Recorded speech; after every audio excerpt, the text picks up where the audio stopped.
날씨에 오늘 지나간 한 주일 동안에 다 건강한 모습으로 오늘 이 주일 아침 다시 여러분을 배우니까 마음이 기쁩니다. 금주에도 하나님과 참부모님의 사랑 속에서 마지막 여름을 잘 보내시기를 바라겠습니다. 우리 기쁜 소식 좀 먼저 전하고 말씀을 나누도록 하겠습니다.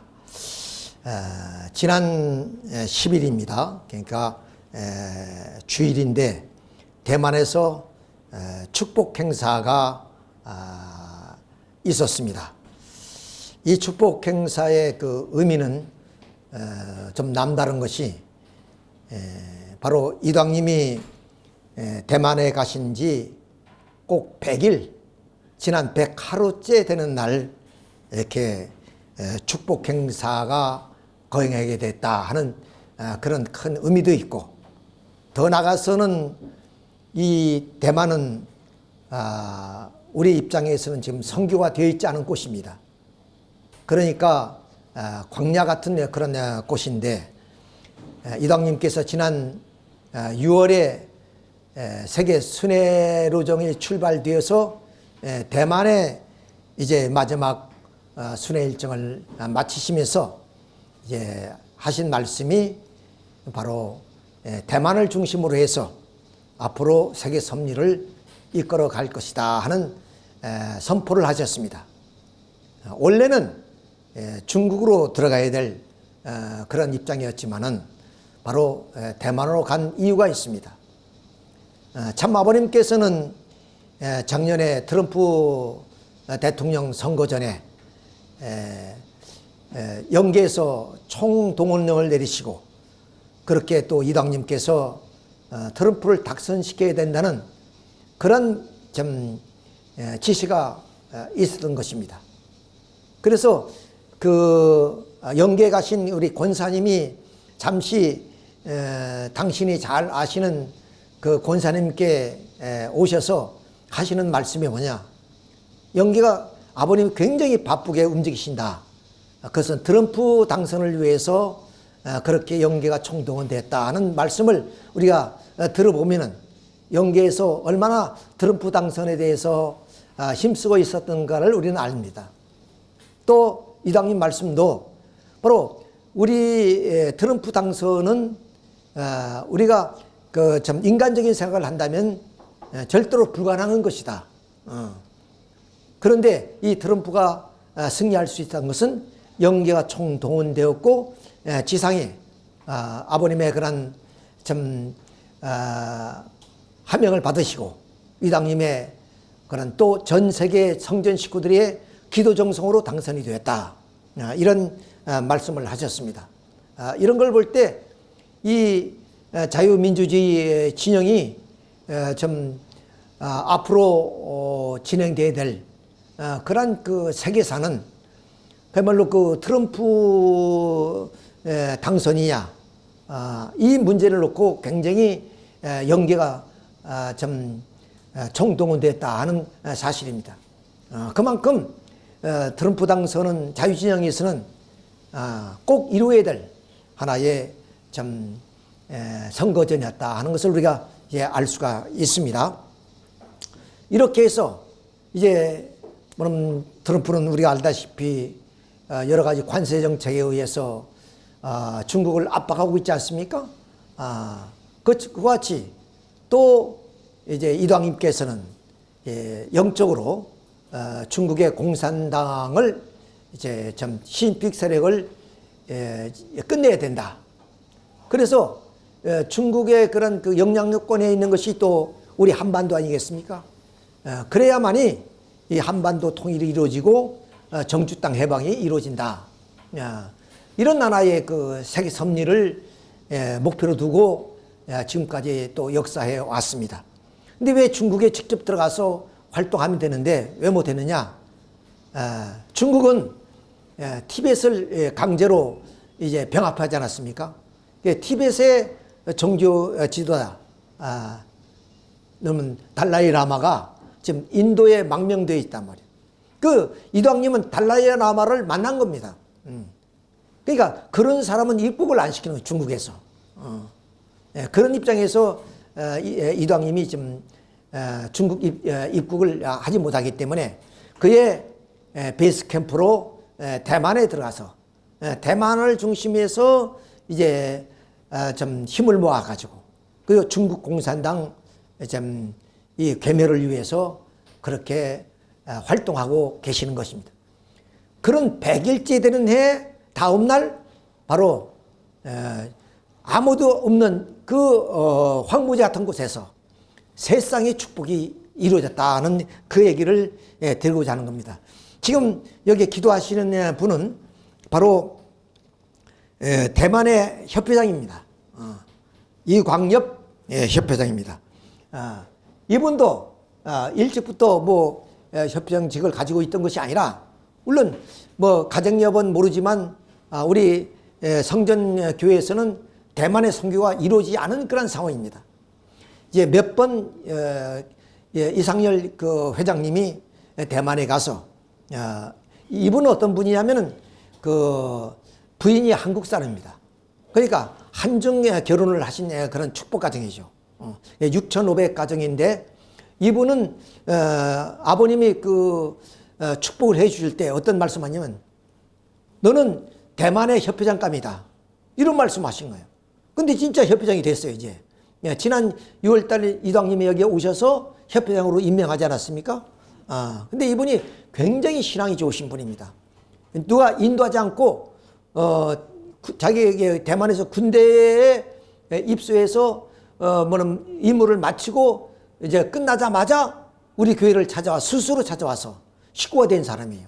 그리고 굉장히 그 160가정인가 그 할 때인가 하여튼 그런 그 활동에 뭐는 굉장히 공적이 많아가지고 아주 큰 상도 탔습니다.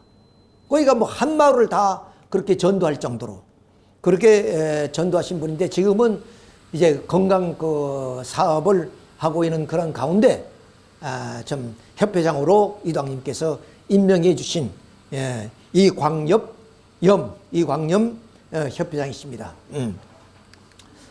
그리고 우리 저 일본의 회장이신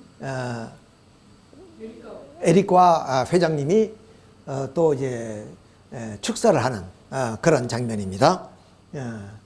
그래서 지금 뭐 우리가 알다시피 대만에는 우리 식구가 많지는 않습니다만은 그런데 이런 그 축복과 함께 대만의 그 원로 식구는 이제 6,000가정입니다.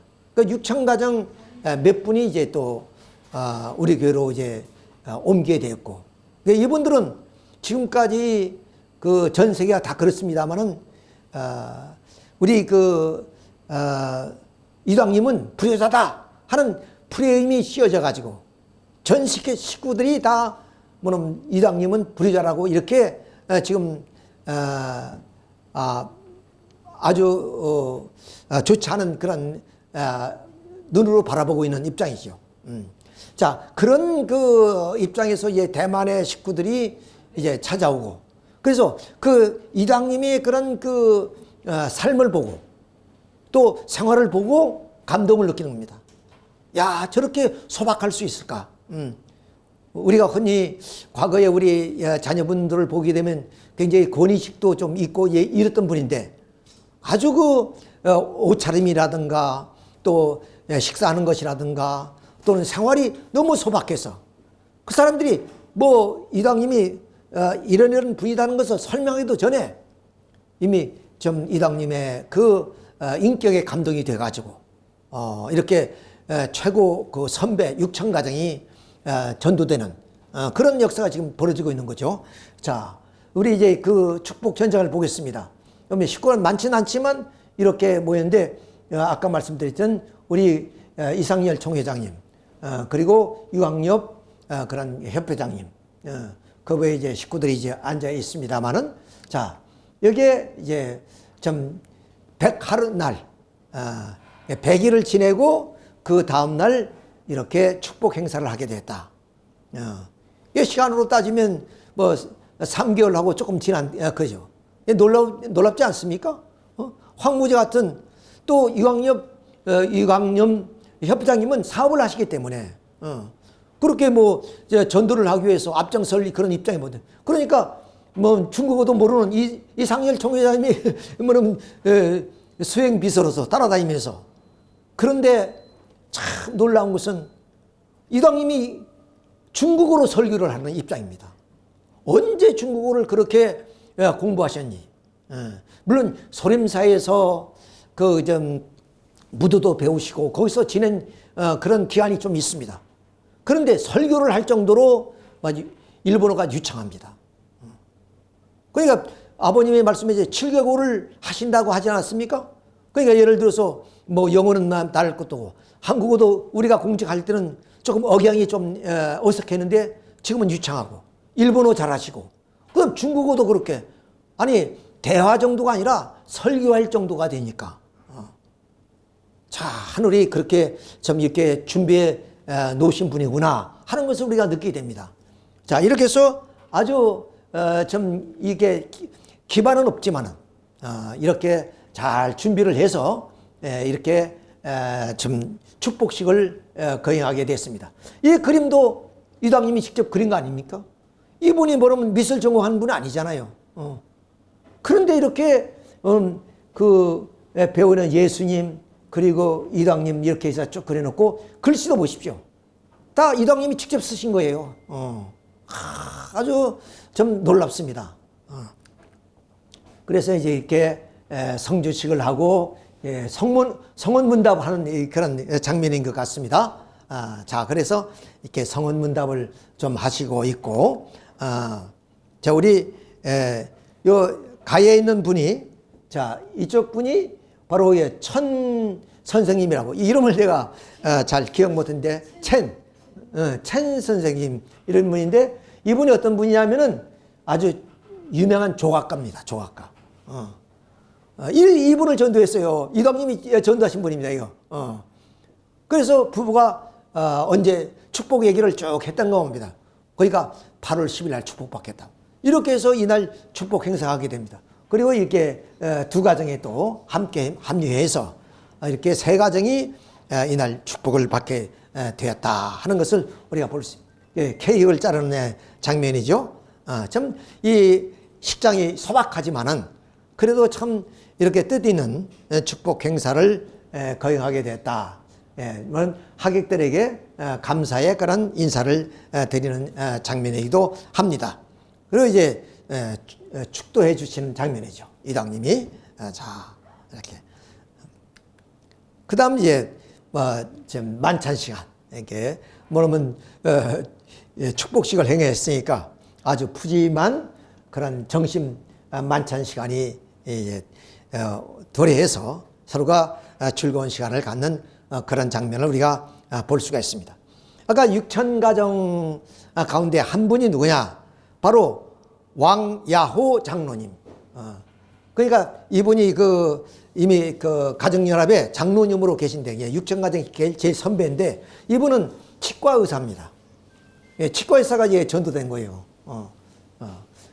이런 6천 가정이 이제 뭐 좀 이렇게 전도되었다. 그래서 이 왕야호 장로님은 굉장히 이상열 총회장님을 좋아하신답니다. 그래서 이렇게 좀 바닷가에 가서 이렇게 사진도 찍고 이분은 일본 우리 야마구치 교회 성전교회 교회장입니다. 이분은 야마구치도 식구들이 굉장히 많은데 가정연합에서 온 식구들이 아니라 부인이 전도를 잘 하세요. 부인이 다 전도했어요. 한 50여 명. 이렇게 야마구치 교회는 굉장히 활발하게 선교 활동을 잘하고 있습니다. 그러니까 뭐 이렇게 바이카 그룹 같은 것도 만들어서 바이카를 타기도 하고 그렇게 이제 많이 합니다. 참 이렇게 해서 아주 좋은 장면을 우리가 여기서 봅니다. 이런 분들이 지금 전도돼야 돼요. 그러니까 뭐 어린 식구들이 전도된 것이 아니라 원로급 대만에 그런 분들이 전도되고 있다는 기쁜 소식을 여러분에게 전해드립니다. 자, 오늘의 말씀은 오늘 내가 나와 함께 낙원에 있으리라 하는 제목으로 우리가 말씀을 나누도록 하겠습니다. 자, 우리가 세계 지도를 보고 있습니다만은 그 세계 지도에 여기 그 색깔을 통해서 우리는 구분을 해 보는 겁니다. 이쪽은 전부 다 남미와 북미, 아메리카죠. 근데 이 색상이 뭐냐면은 신교와 캐톨릭, 그리고 회교와 불교, 유교 이런 것들을 이제 구분한 색상입니다. 자, 근데 이 남미는 천주교로 되어 있고 북미는 뭐냐면 천주교하고 그리고 신교와 혼합되어 있죠. 자, 이렇게 캐나다하고 그다음 이제 여기 그 러시아는 러시아 정교회가 있습니다. 공산당 치하에서도 그 정교회는 그대로 있었어요.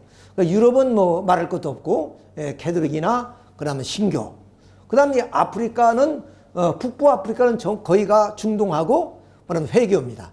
그리고 이제 중부에서 남부까지가 바로 이제 그 기독교로 돼 있고, 그다음 그 뭐 인도는 말할 것이 뭐 힌두교니까, 그다음 그 호주, 그다음 필리핀 이런 쪽에는 전부 다 기독교, 천주교, 캐도예요.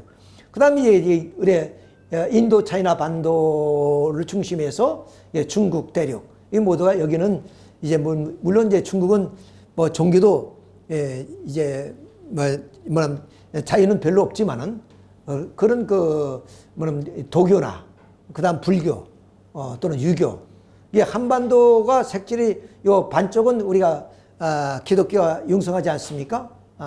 자, 이렇게 그 종교 분포들을 설명해놓은 지도입니다. 그런데 여기에 그 프랑스의 그런 작가죠, 사상가이고 언어학자인 에르네스트 르랑이라는 그런 그 사상가는 민족이란 무엇인가 하는 그 책 속에 예수 없이는 역사를 이야기할 수 없다고 얘기하고 있습니다. 그러니까 결국에 인류 역사의 고대에서 중세, 근대, 현대 이르기까지 예수 이야기입니다. 한마디로 인류 역사는. 그만큼 그 예수님의 그런 하나의 그 사상은 인류 역사에 이만큼 영향을 미친 그런 종교는 없지요. 자, 이런 입장에서 오늘 우리 이 예수님에 대한 얘기를 좀 나누려고 합니다만은, 자, 예수님은 그러면 이런 그 기독교가 세계화된 것은 예수님이 십자가 이후 부활 사건 이후가 이루어진 겁니다. 그러니까 예수님 살아생전엔 3년 동안 그럼 제자들과 함께 선교를 하다가 공생의 로정이 3년밖에 안 됩니다. 그래서 뭐 십자가에 돌아가신 이후에 성령 이제 부활 3일의 부활 역사가 이루어지고, 뭐냐면 그 에르사람 교회에 오순절날 성령의 역사가 일어남으로써 비로소 기독교는 이제 에루살렘을 넘어서 지중해를 건너서 로마로, 그리고 로마를 넘어서서 유럽으로 이렇게 그 기독교와 선교가 이루어지게 되는 겁니다. 자, 그러면 이 예수님이 그 십자가 사건 이후에 뭐냐면 부활 사건을 통해서 기독교는 이제 세계화를 통해서 로마로 들어가서 세계화를 이루어 나가게 되는 거죠. 자, 그 로마에서 얼마나 약 400년간 그 로마 박해가 있었다 그러지 않습니까? 그 실제적으로는 그 64년 그 네로 황제 때부터 박해가 이루어져 가지고 313년 콘스탄틴 대제에 밀라노 칙령이 이때까지 약 한 250년간 10차에 걸친 박해가 있었습니다. 이런 그 박해를 당하는 모습이죠. 더구나 이 콜로세움 같은 데 가서 이렇게 굶주린 사자와 밥이 되는 이런 하나의 모습들, 이런 것들이 당시의 그런 박해의 그런 하나의 모습들이옵니다. 이런 결국에 그 박해를 받다 보니까 기독교인들이 사람교에서 이런 지하 무덤이죠. 카타콤바 이런 데서 들어가서 그 시체가 썩어가는 냄새를 맡으면서도 그런 그 박해를 피해야 되는 그런 상황들이 바로 로마 박해 시대였다. 이렇게 예수님이 십자가에 돌아가신 이후에 그런 그 부활 역사가 일어났고 그 후에 다 도망갔던 제자들이 돌아와서 회개하고 이제는 그 바울을 중심으로 하는 그런 로마 선교. 그래서 그 로마를 넘어서서 유럽으로 가는 그런 하나의 역사가 기독교 역사였다 하는 것을 우리가 여기서 알 수 있습니다. 그러면 오늘 우리는 이런 그 하나님의 섭리를 좀 이해하기 위해서는 이스라엘 민족이 애굽고역 시대를 우리가 한번 생각해 볼 필요가 있습니다. 이스라엘 민족이 그 아브람이 그 상정헌제 사건에 의해서 결국 이스라엘 민족은 애굽에 들어가서 400년 이 노예 생활을 하게 되죠. 이 노예 생활 속에서 400년이 지나서 이 이스라엘 민족을 이끌고 애굽을 탈출하는 출애굽 역사가 있었습니다. 즉 모세에 의해서 이렇게 해서 그 모세에 의해서 애굽을 나올 때 하나님 말씀이 이스라엘 자손이 애굽 땅을 떠나 지 3개월이 되던 날 그들이 시내 광야에 이르니, 시내 광야가 바로 여기입니다. 이 시내 광야에 이르니 그들은 루비듬에 떠나 시내 광야에 이르러 그 광야에 장막을 치되 이스라엘이 거기 산 앞에 장막을 치니 그 산이란 것이 바로 시내산을 말합니다. 모세가 하나님 앞에 올라가니 여호와께서 산에서 그를 불러 말씀하시되 너는 이같이 야곱의 집에 말하고 이스라엘 자손들에게 말하라. 내가 애굽 사람에게 어떻게 행하였음과 내가 어떻게 독수리 날개로 너희를 업어 내게로 인도했음을 너희가 보았느니라. 그러니까 야곱의 후손인 이스라엘 민족 앞에 이제 뭐냐면 가서 이야기를 하되 그럼 내가 독수리 날개로 너희를 업어서 이렇게 인도해야 됐다 하는 사실을 그러면 이스라엘 민족한테 그것을 알려주라 그 말입니다. 사실 이스라엘 민족은 뭣도 모르고 그 모세의 그런 그 영도를 따라서 출애굽을 한 겁니다. 그래서 광야로 나온 거예요. 그러니까 그 내용을 자세하게 너의 민족에게 그것을 전하라. 5절 세계가 다 내게 속하였거니와 너희가 내 말을 잘 들고 내 언약을 지키면 너희는 모든 민족 중에서 내 소유가 되겠고 너희가 내게 대하여 제사장 나라가 되며 거룩한 백성이 되리라. 너는 이 말을 이스라엘 자손에게 전하라. 독수리 날개로 너희들을 품어서 이렇게 광야로 인도한 그는 여호와 하나님이 말씀하는 것은 뭐냐? 너희들이 내 언약을 잘 지키면은 모든 민족 중에서 내 소유가 되고 너희가 내게 대해서 제사장 나라가 된다.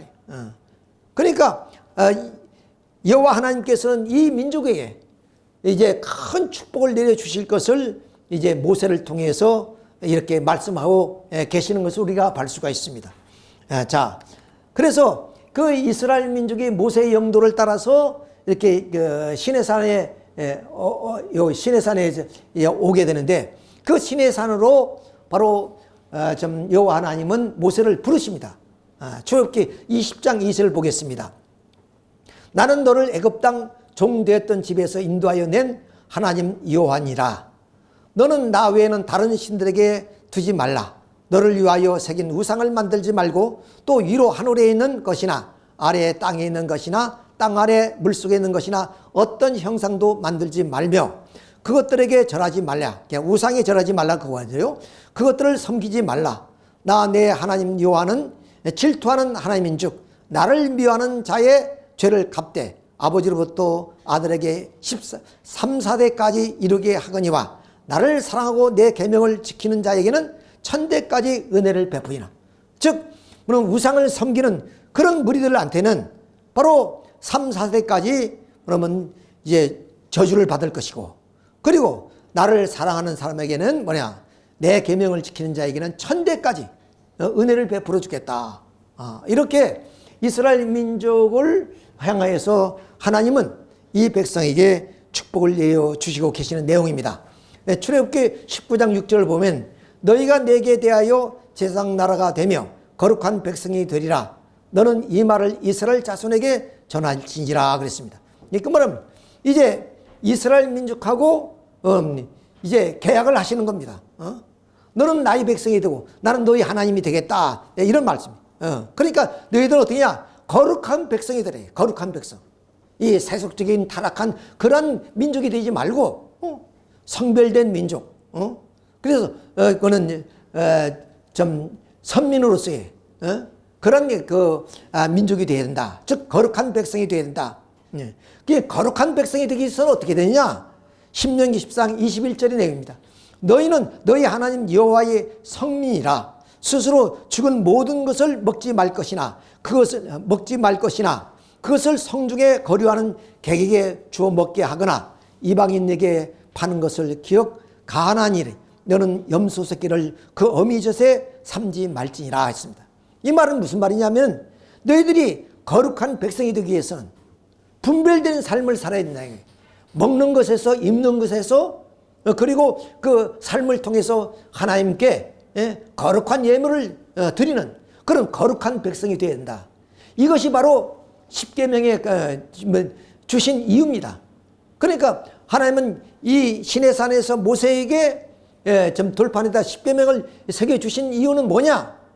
결국 이 십계명의 말씀대로 너희들이 거룩한 삶을 살아서 성민으로서 장차 하나님이 약속하신 메시아를 이 땅에 보내주시겠다 하는 겁니다.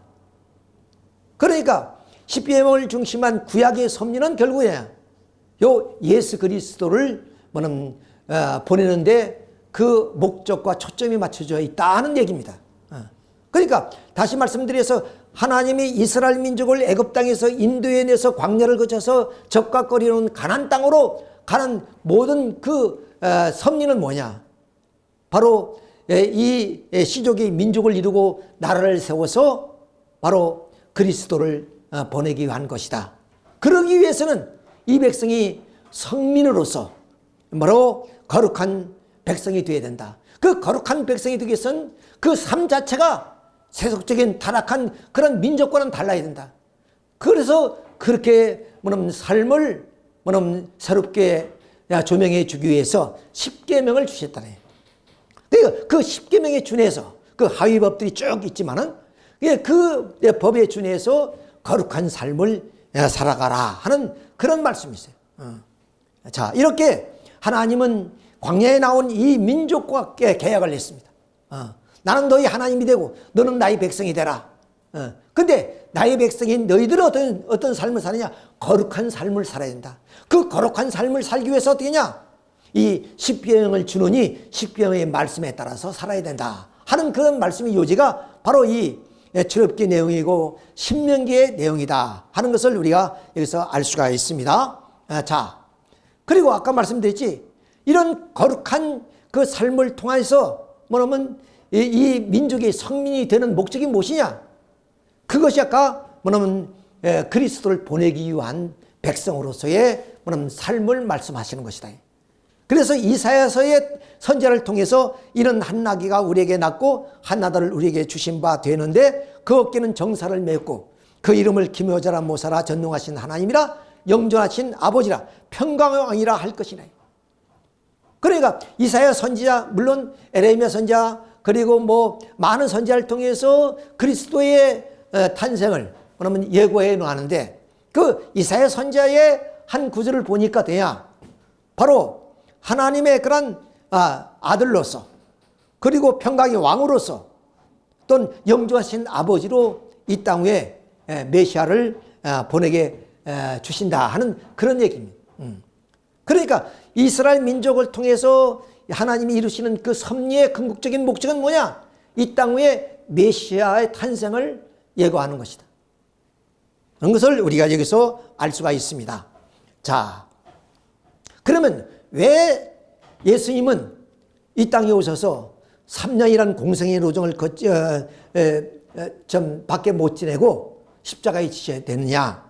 뭐 혹자는 예수님이 인류 구원을 위해서 십자가의 비태석으로 십자가를 지셨다. 그렇지만 그것이 근본적인 내용은 아니다.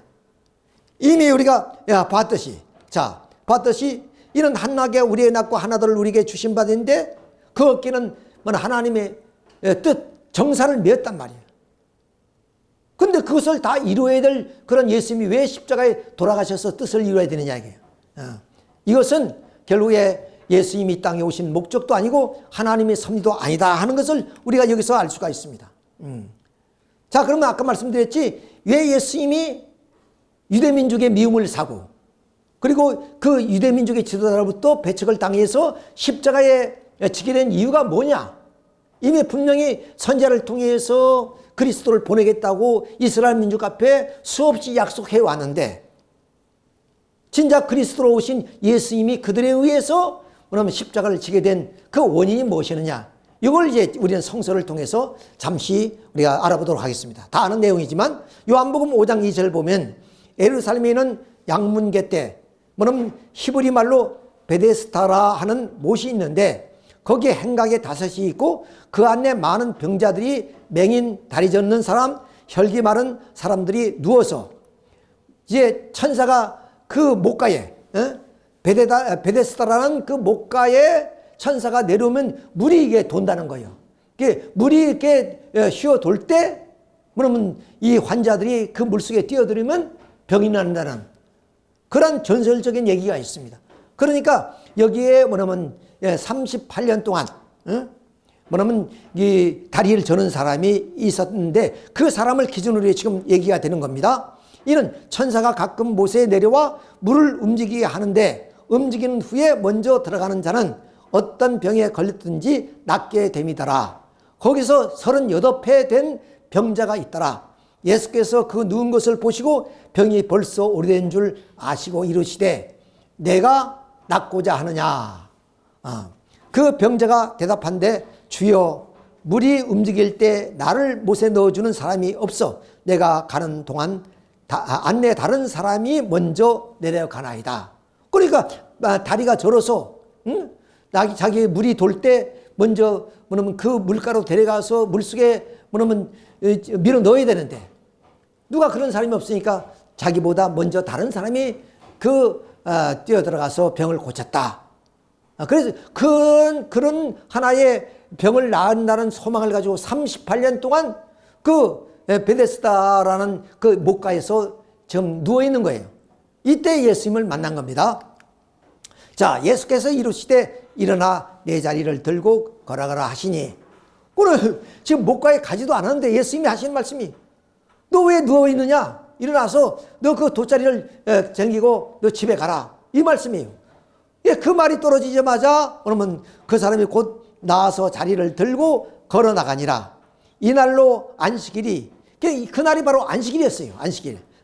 근데 유대인들이 병 낫는 사람에게 이르되 안식일인데 내가 자리를 들고 안식일 날은 병을 물론 고치지도 않고 또 좀 음식 조리도 하지 않고 또 이제 모든 것이 올수습이에요. 그러니까 심지어 내가 어느 책에서 읽었습니다만은 지금도 안식일 날 유대인들은 이 전기 스위치도 이렇게 행동을 취하지 않는다는 거예요. 그만큼 안식일을 철저히 믿었던 그런 사람인데 아니 안식일 날 예수라는 사람이 그 자리를 털고 일어나라고 하니까 그거 일어나면 되겠냐 이거예요 이거. 자 이런 그 내용을 우리가 보면 자 가는 것이 옳지 아니하니라 대답하되 나를 낫게 한 그가 자리를 들고 걸어라 하더라 하니 아니 나도 잘 지키려고 했는데 나를 낫게 한 사람이 자리를 들고 일어나라 했으니 내가 일어났다. 그 말씀이에요. 자 12절 그들이 묻되 너에게 자리를 들고 걸어가라 한 사람이 누구냐 하되 고침을 받은 사람은 그가 누구인지 알지 못하니 이는 거기 사람이 많음으로 예수께서 이미 피하셨습니다 했습니다. 그러니까 자기 자신도 그분이 그리스도인 줄 몰랐대요. 그냥 자리를 들고 일어나라 그래서 일어났더니 그래서 그분은 벌써 사람들이 많은데 어디에 가는지 모르더라 그 말이죠. 자, 그 후에 예수께서 성전에서 그 사람을 만나 이르되 보라 내가 나았으니 더 심한 것이 생기지 않게 다시는 죄를 범하지 말라 하시니 그 사람이 유대인에게 가서 자기를 고친 이는 예수라 하니라. 예, 그때 성전에 들어가서 그분이 예수라는 것을 알게 됩니다. 그러므로 안식일에 이러한 일을 행하신다 하여 유대인들이 예수를 박해하게 된지라. 다시 말씀드리면 안식일에는 먹고 마시지도 않고 그렇게 하는데 병까지 고쳤으니 그는 유대인들이 예수님을 안식일을 범하는 사람이다. 이렇게 인식하게 됐다 그 말이죠. 자, 17절 예수께서 그들에게 이르시되 내 아버지께서 이제까지 일하시니 나도 일한다 하시매 유대인들이 이로 말미암아 더욱 예수를 죽이고자 하니 이는 안식일을 범할 뿐 아니라 하나님을 자기의 친아버지라 하여 자기를 하나님과 동등하고 삼으심이라 그랬습니다. 그러니까 결국 이 성서의 구절을 통해서 보면 뭐냐, 왜 유대 지도자들이 예수님을 박해하고 예수님을 죽이려 했던 이유가 뭐냐, 첫째는 안식일을 범하는 사람이다. 그렇기 때문에 예수를 죽이고자 했던 것이다. 두 번째는 하나님을 자기의 친아버지로 불렀다. 당시에 그 유대인들이 그들이 부르는 그 야훼 하나님은 어떤 분이냐? 심판 하나님. 아까 말씀드렸죠? 바로 우상을 섬기거나 하나님의 뜻을 섬기면 3, 4세 때까지 그 벌을 받겠고, 그리고 그 예수님의 그 하나님의 그런 계명을 잘 지키면 천대까지 복을 준다 그랬단 말이에요. 자, 그렇기 때문에 이스라엘 민족은 그 여호와 하나님을 그러면 그런 복도 주시지만 잘못하면 심판하는 하나님. 그러니까 우리가 그러면 아버지라 부를 수 있는 그런 분이 아니다 이게요. 그야말로 높고 높으신 분, 그런 분이고, 그리고 이 땅에 있는 우리들은 낮고 낮은 사람. 그러니까 우리는 하나님, 야훼 하나님을 함부로 부를 수 없는 그런 분을 예수님 뭐냐면 아버지라 부르셨다 이게요. 자, 이래서 결국 유대의 지도자들은 예수님을 미워하게 되고 예수님을 죽이게 됐다 하는 것을 이 성서를 통해서 우리가 알 수가 있는 겁니다. 자, 그래가지고 결국에 그 예수님이 12제 가운데 가룟 유다가 예수님을 은 30냥에 유대 지도자에게 팔지요. 그래서 말하면 예수님이 유월절을 맞이해서 그 좀 마가의 다락방에서 제들과 함께 그런 그 만찬을 이제 끝난 후에 바로 이 감난원 겟세마네 동산에 가셔서 기도를 하시고 그 기도가 끝날 때 바로 이 가룟 유다가 뭐냐면 예수님과 키스하는 장면이 뭐냐 약속했단 말이에요. 유대 지도자들한테. 유대 지도자들이 예수님이 누군지를 몰라요. 왜? 제들과 함께 섞여 있으니까. 내가 키스하는 사람이 뭐냐면 우리의 선생이다. 이런 하나의 그런 표시입니다. 이렇게 해서 그 기도할 때 이 가룟 유다는 벌써 그 유대 지도자들하고 만나고 있었고, 그래서 그 기도가 끝날 때 바로 가룟 유다가 그 유대 지도자들을 끌고 와서 그 예수님이 누구라는 것을 이렇게 보여주는 장면이에요. 이 기수하는 장면이. 근데 이쪽은 어떠냐? 그것은 바로 이게 사내들입니다. 그러니까 그 로마는 좀 관용 정책을 펴서 식민지의 그 백성들의 신앙생활을 자유롭게 해주었습니다. 그러니까 당연히 이 유대 나라에도 그런 유대교 신앙을 자유롭게 믿을 수 있도록 공회를 두었는데 그 공회가 바로 사내들입니다. 사내들. 이 사내들임에서 지금 예수를 잡아다가 바로 이제 죽이려고 했던 겁니다. 그래서 이 예수님을 뭐냐면 죽이려는 그 근본 하나의 내용이 아까 말씀드렸던 요한복음 말씀에 바로 안식일을 범하고, 그리고 좀 하나님을 모독했다, 신성 모독했다 하는 걸로서 이렇게 밤중에 그런 그 사내들임 공회에 그런 의원들이 모여서 지금 회의를 하는 그런 중입니다. 자, 이 장면을 우리가 보고 있고, 그래서 이제 끌려왔습니다. 끌려와서 이제는 사내들임 의원들 앞에 이제 대제사장이 이제 질문하는 거예요. 그러면 마가복음 14장 61절의 내용입니다. 침묵하고 아무 대답도 아니하시거늘 대제사장이 다시 물어 이르되, 그러니까 이제 막 공격했을 거 아닙니까? 예수님이 이제 그 겟세마네 동산에서 잡혀와 가지고 이젠 그 대제사장 집에 있다가 이제 뭐냐면 이 공회로 들어왔단 말이에요. 자, 그러니까 그 공회 의원들이 뭐냐면 막 질문을 한단 말이에요. 거기에 예수님은 침묵을 하다가 아무 대답도 아니하시거늘 대제사장이 다시 물어 이르되 내가 찬송받는 이의 아들 그리스도냐? 예수께서 이르시되 내가 그 나라 인자가 권능자의 우편에 앉은 것과 하늘 구름을 타고 오는 것을 너희가 보리라 하시니 대제사장이 자기 옷을 찢으며 이르되 우리가 어찌 더 증인을 요구하리요. 자, 아까 말씀드렸지 요한복음에는 안식일을 범하고 또 그렇게 좀 하나님을 자기 아버지로 침으로 신성모독이라 해서 끌어왔는데 이 대제사장 앞에서의 그런 질문에 답하는 내용을 보면 이건 우리가 물어볼 필요도 없잖아요. 신성모독이다. 이런 하나의 결론에 이르게 되는 겁니다.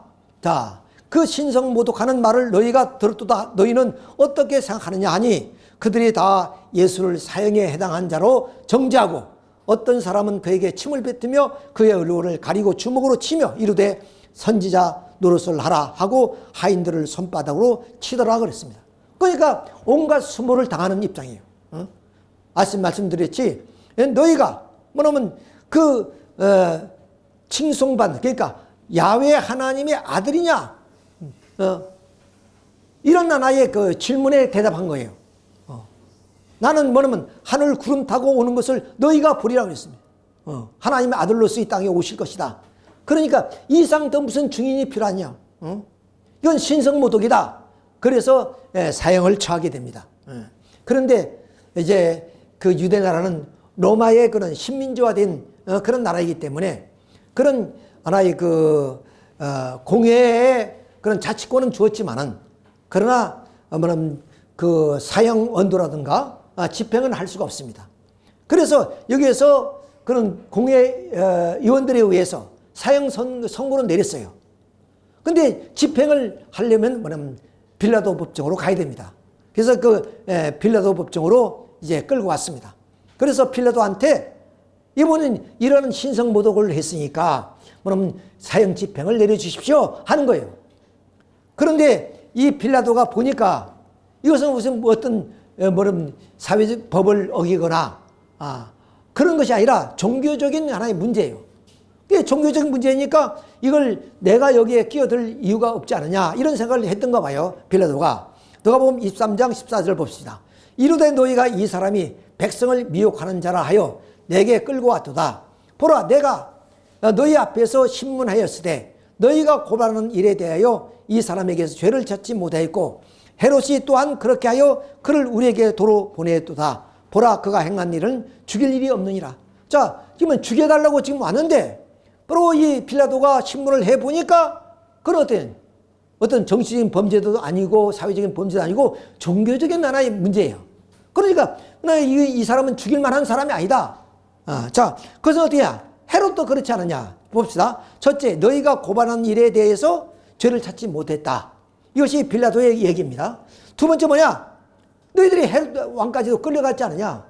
헤롯한테 같이 끌려가서 원하면 빌라도 이제 법정에서 있다가 헤롯 왕한테 끌고 와서 이 사람을 뭐냐면 사형 집행을 해달라고 했더니 그 헤롯 왕도 빌라도에게 맡겨버렸어요. 그러니까 너희 왕 헤롯도 그러면 그의 죄가 없다고 하지 않았냐. 셋째, 당시의 총독 빌라도도 보라 그가 행한 일에 죽일 일이 없느냐.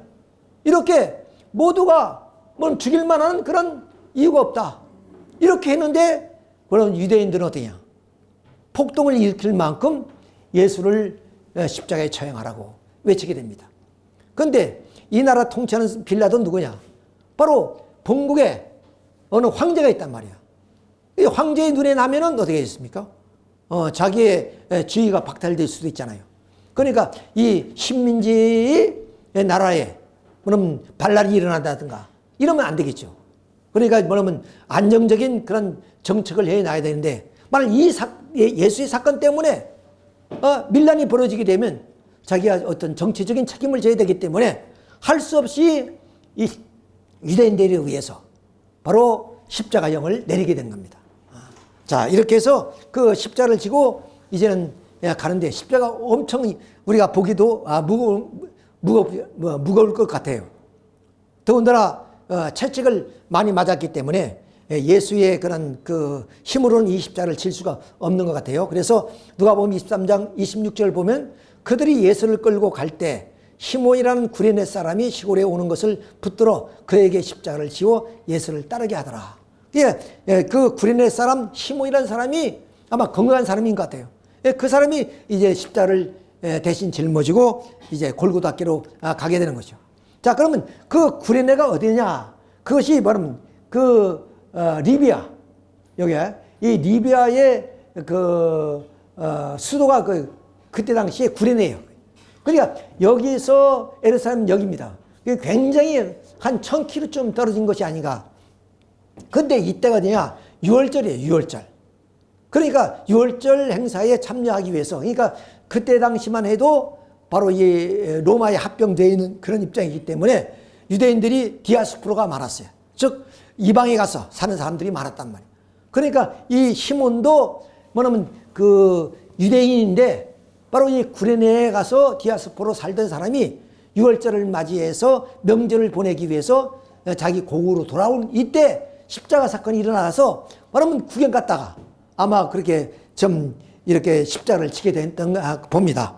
이제 뭐냐면 십자가를 짊어지고 같이 이제 가는데 그 무리 가운데 여인들이 있었어요. 유대 여인들이 앞에서 물을 한 모금 얻어먹고 하는 말이 뭐냐? 누가복음 23장 27절의 내용입니다. 또 백성과 그 및 그를 위하여서 가슴을 치며 술파는 여자의 큰 무리가 따라오는지라. 예수께서 돌이켜 그들을 향하여 이르시되 예루살렘의 딸들아 나를 위해서 울지 말라. 너희 자녀들을 위해서 울라. 보라 날이 이르되면 사람이 말하기를 잉태하지 못한 이가 또 수태하지 못한 이가 먹이지 못한 젖이 복이 있다 하리라. 산들이 우리를 덮으라 할 때가 올 것이다. 그러니까 너희들이 내 초라한 모습, 내 십자를 기능하고 슬퍼하지만은 나를 위해서 울지 말라 했어요. 장차 때가 이를지라도 장차 너의 자녀들이 어떤 그런 형벌이 올 줄 아느냐 그 말입니다. 그러니까 차라리 수태하지 못한 이가 해산하지 못한 배가 먹이지 못한 젖 좀 뭐는 무자식이 상팔자라 이거야. 오히려 그런 어미가 더 복이 있다 그 말이에요. 자식을 낳은 그 어미들은 자식이 죽어가는 그 모습을 보면서 얼마나 애통하겠느냐. 그때 어디야? 그러면 산이 우리를 덮으라 할 때가 올 것이다. 이렇게 예수님은 좀 유대인들에게 이 최후의 이야기를 남기고 결국에 현장에 있을로 사라지게 됩니다. 이것이 예수님의 죽음이에요. 자, 이런 그 하나의 죽음은 결국 뭐냐면 즉 안식일을 범했다는 얘기고 그리고 신성모독했다는 그 이유 때문에 이렇게 십자가에 지게 되셨다. 자, 그러면 이미 말씀드렸죠. 하나님이 그 예수를 보낸 뜻이 무엇이냐? 요한복음 3장 16절에 세상을 이처럼 사랑하사 독생자를 주었으니 누구든지 저를 믿는 자보다 영생을 얻으리. 즉 인류를 구원하기 위한 구세주로 그리스도로 이 땅에 보내셨단 말이에요. 근데 그 보내는 민족이 바로 그 성결한 백성, 그리고 성민인 이스라엘 민족이었습니다. 그런데 그 이스라엘 민족 앞에 사탄이가 이미 모세의 그런 반석 이탈을 통해서 바로 세례요한이 불신하게 되었고 그로 말미암아 유대 민족이 불신하게 된 그런 하나의 상황까지 이제 오게 되었습니다만 이런 사탄이는 그 유대 민족의 지도자에게 들어가서 예수님을 반대하게 만들었던 겁니다. 자, 근데 사탄의 궁극적인 목적은 무엇이냐? 단순히 예수님을 유대민족으로 하여금 부인하게 하는 그 정도가 아니라 바로 사탄의 최후의 목적은 예수를 죽이는 것이 목적이었습니다. 왜 그러냐면 하나님의 섭리는 이 땅 위에 예수를 보내서 죄악의 세계를 다 청산하고 하나님 나라를 이룩하고자 하는 것이 아니겠습니까? 그러니까 하나님 입장에서 봤을 때는 그 예수가 가장 중요한 인물입니다. 반면에 이 사탄 입장에서는 이스라엘 민족이나 그리고 인류가 더 중요한 것이 아니라 바로 예수 한 사람을 잡아 죽이는 것이 뭐냐면 사탄은 최후의 하나의 그런 목표였다 하는 것을 우리는 알아요. 자, 그래서 그런 하나의 사탄은 최대의 실권을 행사해 가지고 예수를 이제 죽이게 되는 겁니다. 그때 동원됐던 사람이 누구냐? 바로 세례요한이죠. 그 사명을 부인하게 됐고, 그럼 유대교 지도자, 그런 지도자들이고, 그럼 심지어는 가룟 유다나 또는 그 12제가 다 불신하고 다 도망가 버리지 않았습니까? 이렇게 세례요한과 그리고 유대 지도자와 그리고 예수님을 따르던 12제자들을 통해서 사탄은 예수를 십자가에 못 박을 수 있게 되었다고 말이에요. 자, 그래서 이 예수님은 그들에 의해서 결국 사탄의 그런 공략에 의해서 불신한 세례요한, 유대교 지도자, 제자들을 통해서 예수님은 십자가를 치지 않을 수 없는 입장이 되었다. 자, 그러니까 이제 이 예수님은 십자가를 지음으로 인해서 하나님의 사천년 이 땅 위에 그리스도를 보내서 인류를 구원하고자 하는 섭리가 완전히 이제는 끝날 수밖에 없는 그런 입장이 되었다. 자, 그런 입장에서 바로 하나님은 어떤 그 정책을 세워야 되겠느냐. 그것은 바로 이왕 세례요한이나 유대교 지도자나 제자들이 다 반대하는 입장에서 예수님을 그러면 그 십자가를 피할 수 있는 길이 없습니다. 왜? 심지어 수지자 베드로도 그럼 벌써 예수님을 모른다고 불신해 버렸잖아요. 그리고 가룟 유다는 아버님 말씀에 격리를 담당했던 정도로니까 얼마나 믿음이 있었던 사람입니다. 그 믿었던 사람마저 이 당신을 팔았단 말이에요. 그러니까 예수를 이제 더 이상 유대민족 가운데 살릴 수 있는 길이 없는 겁니다. 그래서 예수님이 하나님은 제2 하나의 목표를 세웁니다. 그것이 뭐냐? 예수님을 그렇게 원하는 사탄에게 예수님을 내어주고 그리고 전 인류를 구원할 수 있는 제2차의 그런 하나님의 섭리를 세웠던 겁니다. 그건 이제 나중에 말씀드리겠는데, 자, 그러므로 인해서 예수님이 겟세마네 동산에서 아바지만 할 만하면 이 자를 명쾌해달라고 그렇게 간구했는데도 불구하고 여기에 누가 보면 22장 40절에 보면 가라사대 아버지여 만일 아버지의 뜻이 어떤 이 잔을 내게서 옮기소서. 그러나 내 원대로 맛이 없고 아버지의 원대로 되시기를 바랍니다. 그러니까 정 예수님은 효자 중에 효자예요. 내 생각은 이 십자가를 피하고 싶지만 하나님의 뜻이 내가 십자가를 칠 수밖에 없다면 내가 십자가를 치겠습니다. 그런 내용이에요. 그런데 하나님도 이 십자가를 어떻게 할 수 없기 때문에 사랑하는 그 독생자 예수를 십자가에 내어주고 제2차 구원 섭리의 목표를 세우게 됐다. 그래서 하나님은 이제 이 십자가에 죽는 예수를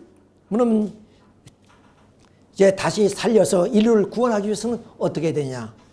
제2 하나의 구원 섭리의 목표를 이제 세우셨다 그랬죠? 자, 그걸 보겠습니다. 자, 그때 12제가 다 불신했습니다. 물론 가룟 유다는 은 30냥이 팔았고 또 그 수제자 베드로는 그 산헤드림 공회에 가서 그 앞에서 자기가 예수 제자라고 할 때 그걸 절차히 부인했단 말이에요. 내 목숨 걸고 나는 약속하겠습니다. 난 결코 그런 일이 없습니다. 이렇게까지 했다니까. 자, 그리고 이렇게 하는 모습입니다. 그러니까 여기 대표적인 가룟 유다고 베드로입니다만 이렇게까지 자기가 믿었던 제자들이 모두가 불신하는 입장에서 예수를 어떻게 죽으면서 살릴 수 있겠어요? 자, 그런데 어떠냐? 여기에 뭐냐면 하나의 역사가 벌어진 겁니다. 그것이 누가복음 23, 37절에 이르되 내가 만일 유대인이 왕이면 내가 너를 구원하라. 이건 이제 조롱하는 겁니다. 유대인들이. 그 위에 있는 유대인이 왕이라 쓴 패가 있더라. 달리 행악자 중 하나는 비방하여 이르되 그러니까 왼쪽 그런 강도를 말합니다. 내가 그리스도가 아니냐? 너와 우리를 구원하라. 그럼 예수님이 이적 기사를 위해서 죽은 사람도 살렸으니까 그 말이에요. 하나는 그 사람을 꾸짖어 이르되 오른편 강도가 하는데 내가 동일한 정죄를 받고서도 하나님을 두려워하지 않느냐? 우리가 행한 일에 상당한 보응을 받은 것이니 이에 당연하거니와 이 사람은 행한 것이 옳지 않은 것이 하나도 없다. 이르되 예수여 당신 나라에 임하실 때 기억하소서. 하니 예수께서 이르시되 내가 진실로 진실로 내게 이르니 오늘 내가 나와 함께 낙원에 있으리라. 오늘 이 말씀이 제목이 바랍니다. 오늘 내가 나와 함께 낙원에 있으리라. 자, 그러니까 여기서 내가 오른편 강도에게 하신 말씀이 오늘 내가 나와 함께 낙원에 있으리라 했습니다. 그런데 왼편 강도는 넌 그리스도가 아니냐? 너가 그리스도라면 너와 우리를 이 십자가에서 구원해라. 그러니까 오른편 강도가 너희는 동일한 그런 정죄를 받고도 하나님을 두려워하지 않느냐? 어? 우리의 행한 일은 너무나 당연한 것이다. 그러나 이분이 행한 것은 옳지 않은 것이 하나도 없다. 이 말씀이에요. 그러니까 모든 제자가 다 불신하고 심지어는 수제자까지도 뭐냐면 불신한 가운데서 강도질만 했던 강도가 바로 이 십자가상에서 예수님을 그리스도로 뭐냐면 인정하는 거예요. 증거하는 것이다. 이게. 우리는 우리의 신앙 가운데서 가장 위대한 신앙이 무엇이냐?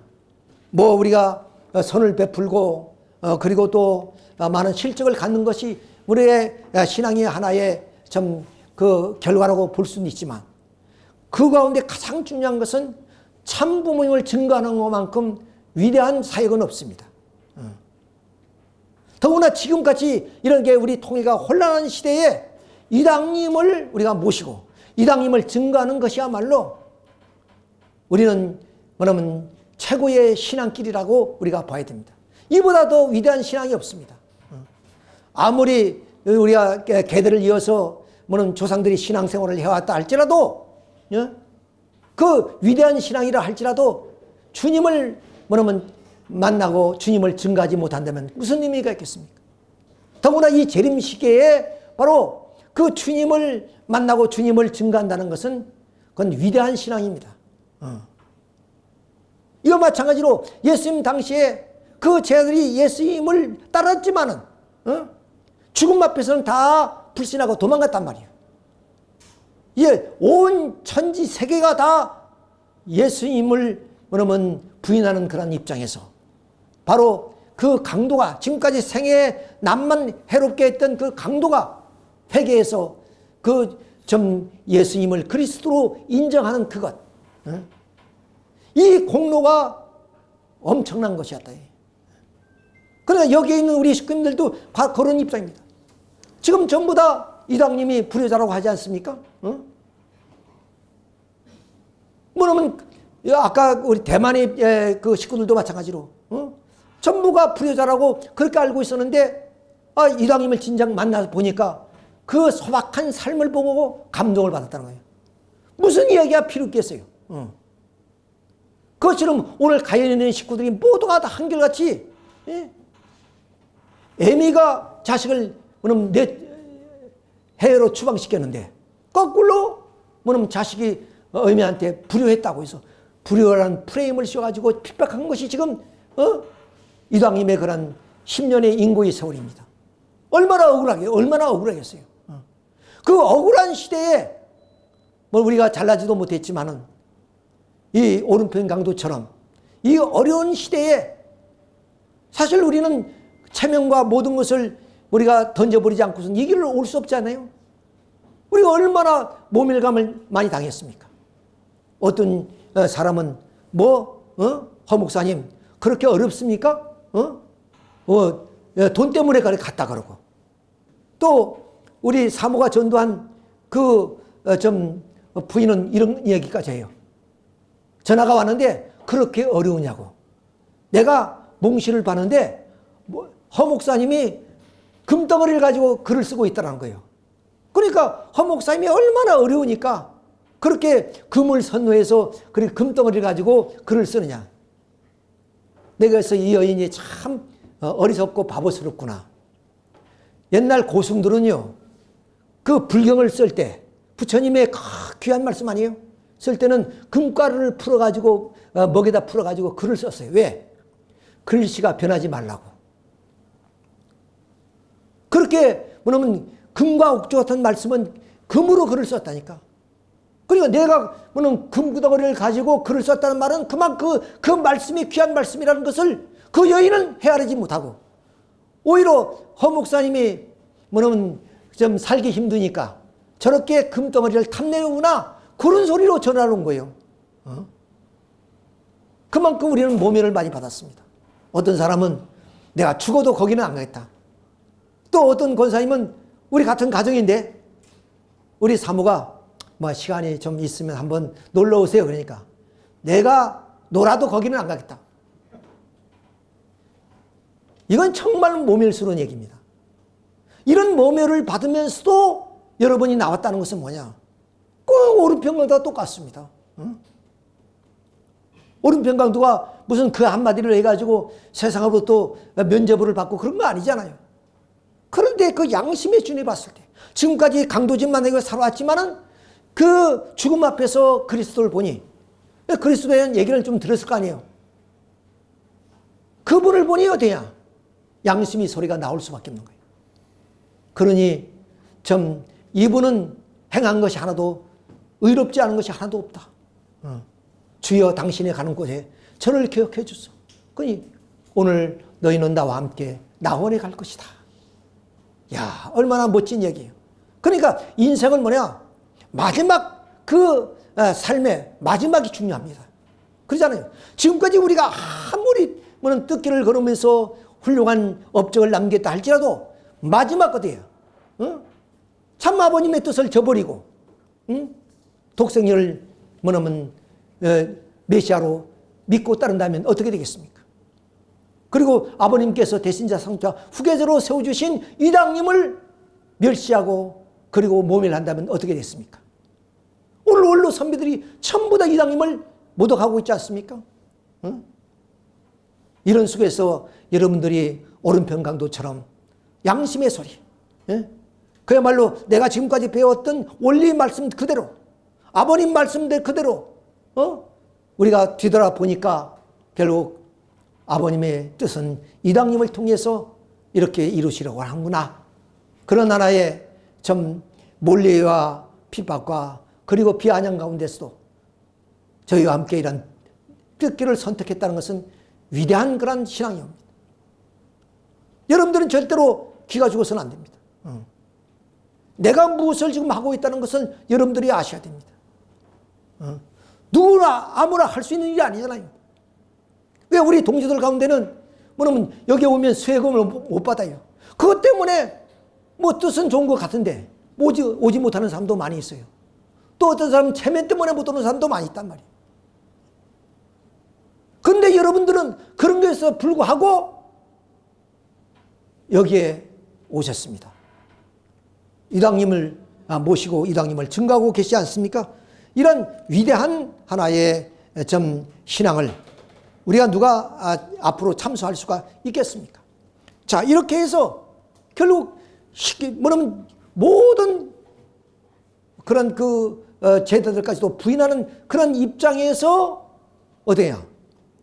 여기서 한 사람의 그런 좀 예수님을 그리스도로 증거함으로 알마 바로 예수님은 이 땅에 인연을 맺고 바로 뭐냐면 3일 만에 부활할 수 있는 기적을 만들어냈다네. 다시 말하면 이 오른편 강도질만 하던 그런 사람이 마지막 생에 있어서 예수님을 그리스도로 증거함으로 알마 예수님은 아무도 인연이 없는, 즉 예수님이 다 제12제자가 도망가 버렸으니까 이 땅에 인연이 없잖아요.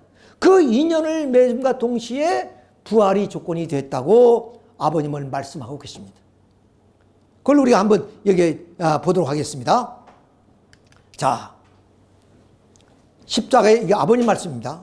십자가에 돌아간 예수를 두고 볼 때 살인 강도인 오른편 강도가 예수와 더불어 갔습니다. 만일에 오른편 강도가 그 자리에 없었더라면 예수는 땅에 대해서 인간에 대해서 관계를 맺을 수 있는 아무런 인연도 없었을 것입니다. 그렇잖아요. 12제마저 다 불신해서 도망가 버렸으니까 이 땅에 누구하고 그런 인연을 맺어서 예수님이 영계에서 땅에다 역사할 수 있겠습니까? 3년의 그런 공생의 노정은 다 다 무위로 돌아가 버렸습니다. 자, 그런 얘기 말씀을 한 겁니다. 자, 그렇지만 오른편 강도가 죽는 자리에서 예수의 편에 서서 예수를 옹호했습니다. 인간 역사에 있어서 예수의 편이 되었던 최후의 사람이 누구냐? 베드로도 아니요, 부모도 아니요, 이스라엘 나라도 아니요, 유대기도 아니었습니다. 단 한 사람, 오른편 강도였습니다. 죽음의 자리에서 자기의 사연을 통고하고 죽음을 넘어서 전폭적으로 예수 앞에 희망을 걸었던 단 한 사람이 나니 그 사람이 오른편 강도라는 것입니다. 만일 오른편 강도가 없었다면 예수가 다시 부활하여 지상 섭리의 인연을 재개시킬 수 없다는 사실을 여러분은 똑똑히 알아야 됩니다. 그러니까 강도질만 했던 그 강도가 그 십자가상에서 예수님이 모든 지상의 인연이 끊어진 상황 속에서 마지막 그리스도를 증거함으로 말미암아 그것이 인연이 되어서 부활이 이루어지게 되고 그 부활을 통해서 흩어진 제자들을 모아서 새로운 섭리를 시작한 것이 기독교 역사다 그 말이에요.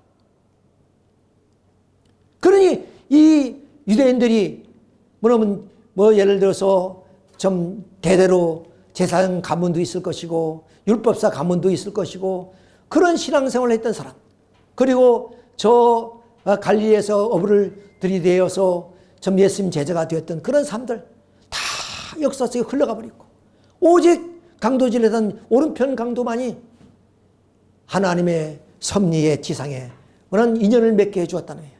이보다 더 위대한 신앙이 어디 있어요? 자, 우리는 그것을 보게 됩니다. 자, 그래서 오늘 그 오른편 강도로 말미암아 땅의 인연을 맺게 되고 그리고 3일 만에 부활의 역사가 이루어져서 그 다음 제자들을 찾게 됐고 그로 인해서 오순절 성령의 역사가 들불처럼 일어나서 기독교는 세계화될 수가 있었다는 겁니다. 그러니까 오늘 에르네스트 르랑이 한 말처럼 인류 역사는 예수 없이는 말할 수 없다는 그 얘기는 뭐냐? 여기서부터 시작되는 여기서부터 오른편 강도로 말미암아 뭐냐면 예수님의 죽음에서 다시 살아나게 됐다 하는 것을 우리가 여기서 알 수 있습니다. 자, 그러면 이 예수님의 시신을 누가 처리해 주느냐? 뭐 성서에 나온 것은 보면은 바로 이 동굴에, 그러니까 그 사람들이 그 장례식은 동굴에 안치하는 겁니다. 이 동굴에 안치하는 것이 뭐냐면 대개 그 죄인들은 그냥 십자가 처형을 당한 사람들 극한 그런 하나의 그 범죄자들이거든. 그러면 그 십자가에서 내려서 전부 다 그 쓰레기처럼 그 십자가 뒤편에는 전부 다 시체들이 쌓이는 곳이에요. 거기다 버려서 그냥 썩어지는 거입니다. 그런데 어떻게 해서 예수님이 그 시신은 세마포에 입혀가지고 동굴에 안치느냐면 그것은 요셉이라는 사람이 있습니다.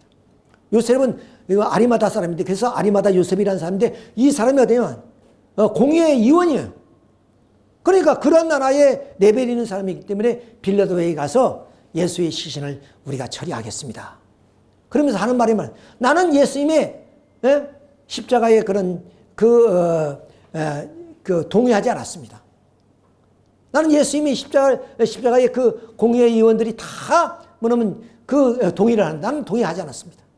그래서 나는 예수님을 존경하고 그 예수님의 시신을 내가 대신 처리하겠습니다. 그걸 허락을 받고 바로 이 아리마다 요셉과 그리고 이제 공의의 의원이었던 그 사람하고 둘이서 이렇게 그 종들과 함께 예수님의 시신을 안치하는 장면이 바로 이 장면입니다. 이 장면이죠. 그래서 그 이튿날 와 보니까 예수의 시신이 없잖아요. 마리아가 와 보니까 그건 뭐 우리가 얘기할 필요 없고요. 자, 여기서 우리가 말씀드리고자 하는 내용이 무엇이냐? 자, 마지막 예수님이 마가의 다락방에서 만찬을 할 때 하신 말씀이 뭐냐? 다 너희들이 나를 버릴 것이다. 이런 말씀이었어요. 그러니까 거기에 베드로라는 사람이 대답하기를 모두 주를 버릴지라도 나는 결코 버리지 않겠나이다. 예수께서 이르시되 내가 진실로 진실로 이르노니 오늘 밤 닭 울기 전에 내가 3번 나를 부인하리라. 베드로가 이르되 내가 주와 함께 죽을지언정 주를 부인하지 않겠나이다 하고 모든 제자들도 그같이 말하니라. 다 이렇게 예수님과 함께 동행동사하고 예수님께 죽을지라도 내가 같이 죽겠습니다. 이렇게 맹세했던 제자들이에요. 12제자가. 그러니까 예수님이 어떻게 했습니까? 떡을 떼주면서 이건 내 살이다. 포도주를 부었으면 내 피다. 그 영원히 이걸 기념하라 하면서 그렇게 마지막 만찬을까지도 했고 마지막 겟세마네에서 동산에서 같이 기도를 나눴던 제자들이 야, 사람이 그렇게 변할 수 있습니까? 베드로는 죽음을 무서워서 그 스승이 지금 산헤드림 공회에서 재판을 받는 그 광경을 보려고 갔다가 자기 신분을 알고 있는 여인의 말에 의해서 나는 결단코 나는 예수의 제자가 아니요. 이렇게 부인한단 말이야. 모두가 다 부인하는 거예요. 기가 막힌 거 아니에요? 예수가 얼마나 서글프겠어요. 예수님은 다 알 거 아니에요? 응? 그렇잖아요. 아까 좀 한학자 독생 얘기도 했습니다마는 그 믿는 사람은 또 배신을 당하는 그것이 얼마나 자기 자신을 초라하게 만듭니까? 얼마나 자기 자신을 비참하게 만듭니까? 그래도 이 유대인들이 나를 불신할다 할지도 내가 사랑했던 제자들만은 나와 함께 운명을 같이 하리라고 아마 예수님도 그렇게 믿었을 거예요. 그럼 다 불신하다도 수제자 요한, 야곱, 베드로는 나를 믿었겠지. 그런데 엉뚱하게 그들은 다 불신하고 누구야? 강도가 자기를 믿는 강도가. 이거 기가 막힌 사실이 일어나는 거예요. 사실. 생각해 보세요. 자, 이 사건을 통해서 오늘의 우리들의 입장을 한번 생각해 보자. 자, 한학자 독생이는 뭐야? 그 페론이 이루 말할 수 없습니다.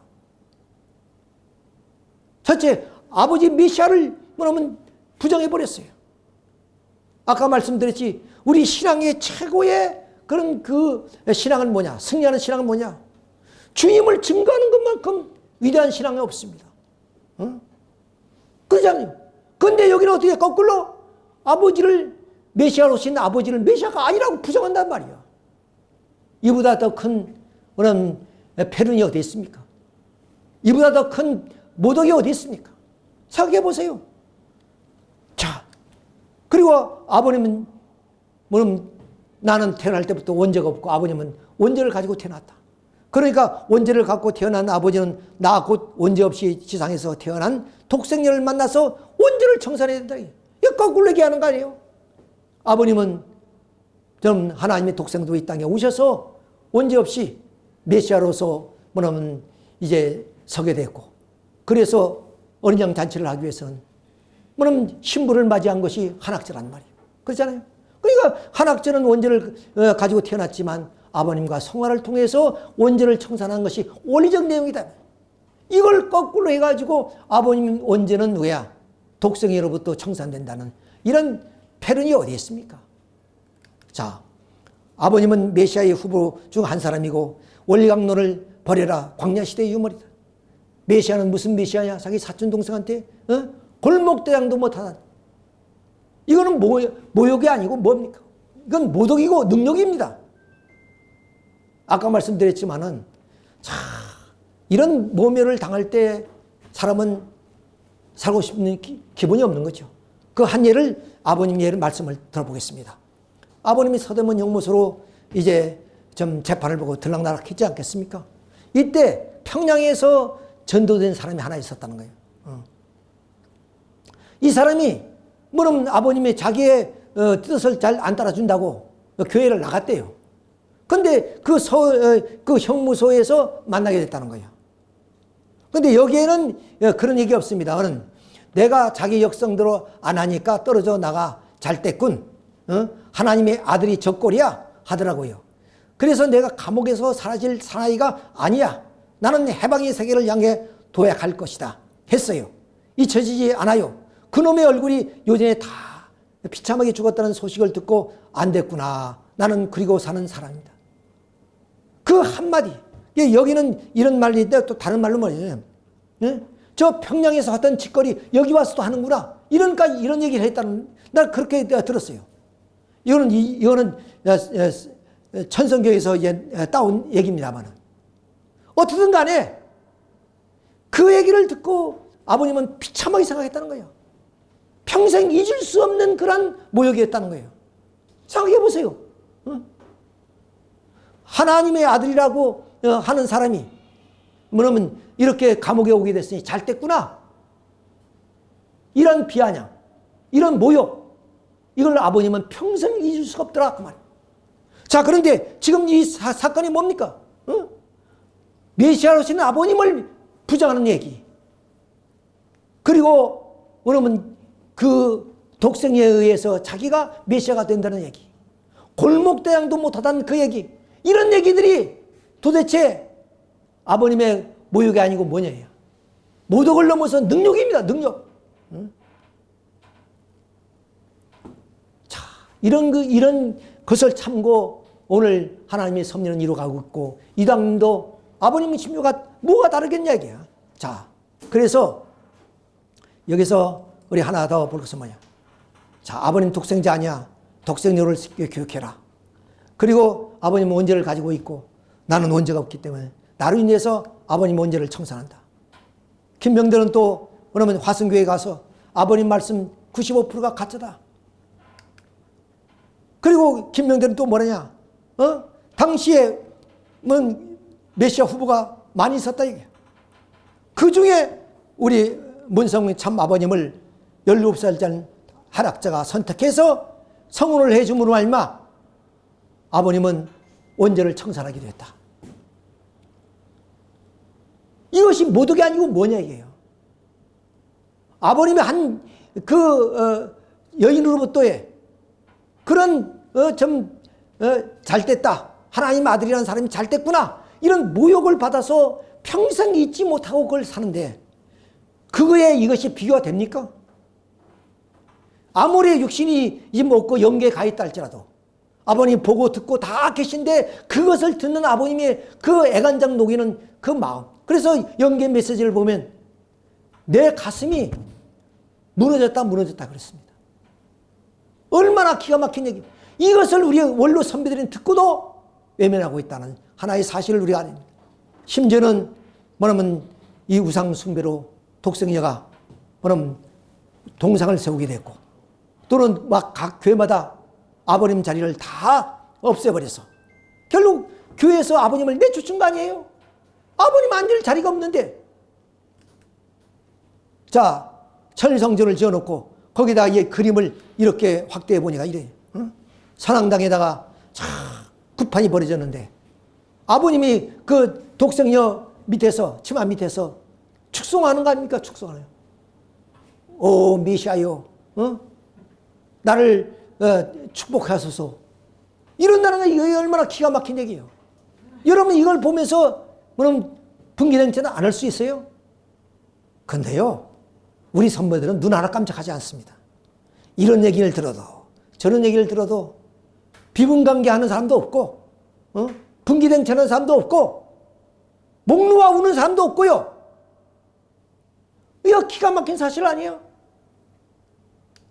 자, 이제 교회는 홀리마다를 모시는 그런 축복까지 그런 교회가 되어버렸습니다. 심지어는 우리가 교육을 통해서 아버지를 메시아라고 믿었던 원리 강론도 폐지하라는 그런 입장까지 왔다 그 말이에요. 자, 광야 시대로 끝난 거야. 자, 이런 입장에서 우리가 이 원로 선배들을 봅시다. 이런 분들이 지금도 버젓이 살아 있습니다.